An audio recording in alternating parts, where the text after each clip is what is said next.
Hey, I've had quite a few questions over the last few weeks, so I'm making this for my friends to clear a few things up. First and foremost, something you should know, you cannot catch a virus. And why can't you catch a virus? Because it's impossible. So why is it impossible to catch a virus? Question.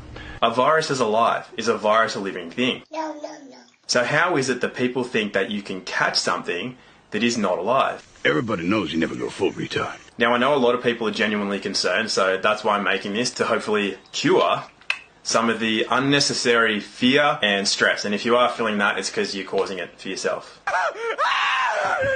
And just so you don't think I'm sitting here making stuff up, I'll quickly tell you my background so you know how and why I'm telling you these things. I was one of those kids that could read and write before I even started school. I knew my 1 to 12 times table before other kids even knew how to open a book. I won academic scholarships at 2 expensive private schools. I did 6 years of science, which included medicine. I did 6 years of natural health and medicine. And I spent 3 years solely looking into the nature of viruses, bacteria, protozoans, fungus, and parasites. And as a practitioner, I treated myself and a number of other people successfully long term for conditions of the same. And when I did my last IQ and aptitude test, I was taken into a separate room and I was interrogated to see if I cheated. And more than anything, unlike Google and Facebook, I don't have vested financial interest dictating what I can say, and I don't have shares in vaccine companies. So what is a virus anyway? Well, a virus is nothing more than a solvent, and these solvents are created within the cells of the body. This is why you cannot catch a virus. Viruses are created cellularly. Now, the body can create hundreds of thousands of different viruses at any time. So why does a cell need to create a virus or a solvent? Created in response to the built-up toxicity that we have in our bodies. So how does a cell become toxic?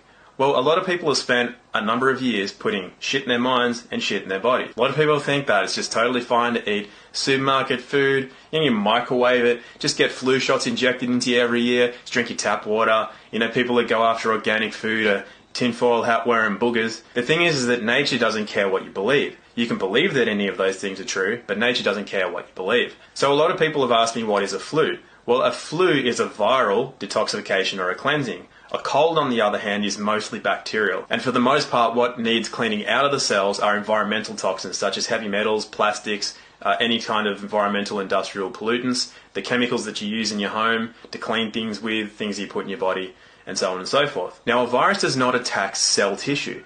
What happens is that as a virus, which is a solvent, breaks down the toxic residue within a cell, it creates essentially a toxic waste. So that's why you'll feel shitty if you've got a viral infection. And what can happen is if there's a lot of shit in your cells, you're going to create a lot of toxic waste as that virus breaks down. So what happens is that if there's too much of it, it can actually cause cell damage, and in extreme cases, it can cause cell death. So there is actually one way that you can catch a virus, and I'm going to tell you what that is in a minute. But you've got to learn a bit about the nature of viruses before I can tell you how you can catch one. But millions of people are dying, and you can catch some bat flu off of a counter or by being around your friends. 'Cause if we keep buying, then they'll keep selling the lies. A virus is specific to specific cells in the body. So somebody with hepatitis, for example, which affects the liver, does that affect the heart? Do they have lung problems? Do they have brain or gonad problems? Likewise, a virus that attacks the lungs will not affect the kidneys. It's because the virus is specific to specific cells in the body. So because a virus is not transmissible within your own body, it should make sense that a virus is not transmissible between people. And it's especially impossible for a virus to make the jump between species. This is why you can't get an avian flu, a swine flu, a bat flu, a monkey flu, or any other flu that affects an animal, except for one way, and we will get to that. So how is it that a number of people can get a virus at the same time? If it is created within the cells, how is it that a lot of people can get it at the same time? Well, if somebody at home has a cold, or somebody at work or at your sporting club, does everybody in that place get a cold? You know that the answer is no, despite the fact that a bacterial infection can be contagious. And why can a bacterial or a fungal infection be contagious? Because they are living things. A virus, remember, is not a living thing. So how is it that a number of people can get a virus at the same time? There is an intelligence that runs through all of life. It's why seeds know when to germinate. It's why animals know when to mate or to hibernate or to come out of hibernation. So the body knows when it's a good time to undergo a cleaning. And it knows when it's a good time from the environment and climatic conditions. This is why a number of people in the same area can undergo a viral detoxification. But again, does everybody get a viral detoxification at the same time?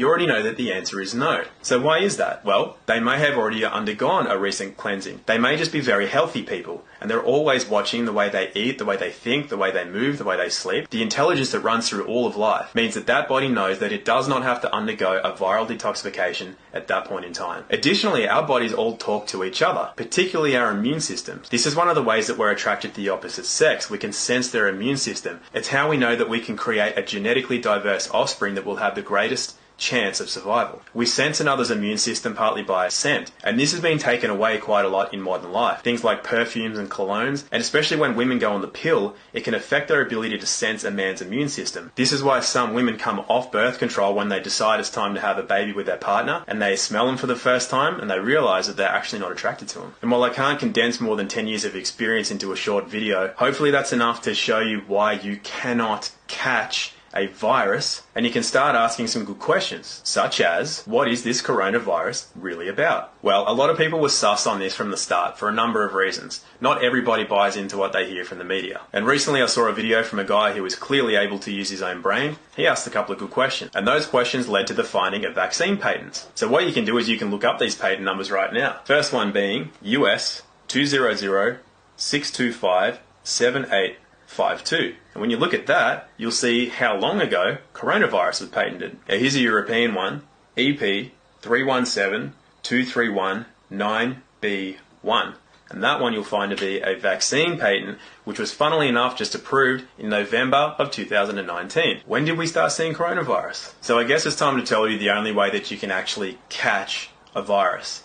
I got a boner. The only way that you can catch a virus is by having it injected into your bloodstream. So remembering the viruses are created cellularly as a response to your internal environment, which means, yes, taking responsibility for your thoughts, actions, and beliefs, all beliefs being a form of ignorance, because you know if you have to believe something, it's because you don't know. So how can a human get a virus from a pig, or a bat, or a bird, or a monkey? Remembering the viruses used to be blamed on other races, such as Mexicans and Spanish flu. Well, remember the viruses cannot cross species, and you can't even catch it from within the same species, because it has to be created within animal tissue, remembering that we are human animals. So the way that you can create a virus, you can get sick and unhealthy animal tissue and put it in a petri dish. It will create a virus and you can incubate that virus. The only reason it can stay alive, remembering it's not alive, the only reason that a virus can actually be there and be in play is that it's taking care of toxicity within cells in animal tissue. So what happens with that incubated virus is that it's sterilized and put into a vaccine. Now straight away you don't want that because that's bad news. Then when it's added to 70 or 80 chemicals, you definitely don't want that in your body. So when these viruses are loaded into vaccines and flown all the way around the world, and people are getting their flu shots and all their other vaccines, that's the only way you can get animal tissue into your own bloodstream. It is so far beyond the realm of possibility to get animal tissue into your bloodstream by way of being around people or from surfaces or from the air or from any other way other than injection. So you really want to question all this advice that's being given out about your toilet paper and your hand sanitizers and your everything else, and the idea that this virus is killed upon contact of heat or anything else, because a virus isn't alive in the first place, so how can you kill something that is never alive? So there's only two things that you need to do. One, don't get a flu shot. Actually, don't get any shot. And two, don't stay in your house. You got to be outside getting sunlight and fresh air if you want your body to run optimally and not need to undergo a viral detoxification. There is something else you can do actually, and that is to turn off your TV and your social media. And I did make this video to help to bring some common sense and start relieving some of that fear and stress. So I won't go too far into what's really going on with this worldwide pandemic. By the way, who's verifying these deaths? Like, who's actually counting these deaths? And who's actually verifying that the deaths that do occur aren't from any standard flu, which, by the way, flus kill 500,000 to 1 million people every year. Every year. It only affects the weak, and if it's not a natural virus that's happening within your own body for beneficial purposes, the only way you can get that is to have an injection.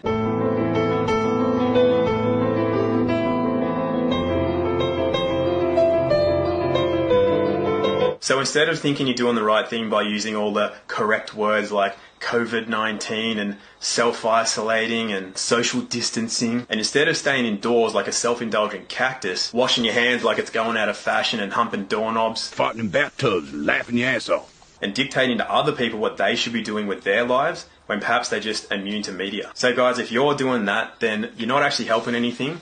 What you're really doing is you're laying down, you're bending over, you're spreading your legs, and you're letting the long arm of the system get itself shoulder deep inside of you. You don't know what's going on behind the scenes. Most people have no idea about how the world works, certainly don't have any idea about how the mind and body works. And there are some things going on that, if this goes down the way people are letting it go down, you can say goodbye to what you have left of your rights and freedoms in this world. So if that's been you, pull your finger out, get outside, do normal things, watch the streets and watch what's going on out there. Because if you're sitting in your house, counting the number of days in your social isolation, counting death tolls like it's a fucking Olympic medal tally on the TV, you are literally paving the way to losing your rights and freedoms, and you're going to come out of your house with less than what you had when you went in. And I'm not just talking about baked beans and toilet paper. You don't buy that? That's Sean Penn, 2001, I understand. Remember? Went full retard. Went home empty-handed. I'll leave you with one bit of friendly advice, and that is to start using your own mind. Because if you don't use your own mind, someone else is going to use it for you, and it's not going to be to your benefit. So I hope that helped. And if anybody has any real questions and they don't have something to say like, I don't agree with that, then I'm happy to do Q&As. If I don't get real questions, I'm more than happy to just play guitar and do my own thing. So I hope that helped, and I'll catch you all later. Bye.